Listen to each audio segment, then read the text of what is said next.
की बात है, राधा राधा राधा, पकड़ लियो जिनको पकड़ना है, भी कुछ है भोगना इसलिए है।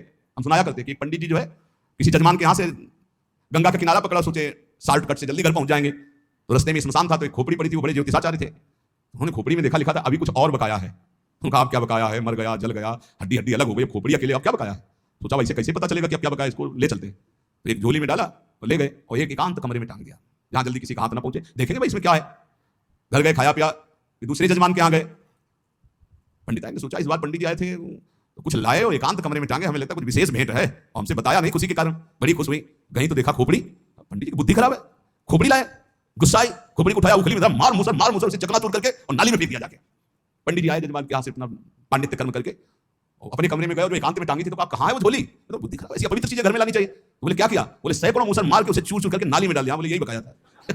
उसमें लिखा था कि अभी और कुछ बकाया है, तो मुझे पता नहीं था क्या बकाया था, तो ये होना था कि तुम्हारे मुसरों की मार पड़नी थी और नाली में भी पड़ना था। तो अगर राधा नाम की महिमा सुनकर भी राधा नाम जपने में रुचि नहीं आ रही है, तो अभी कुछ है, भाग्य में कुछ बकाया है, वो भोग भोगना है।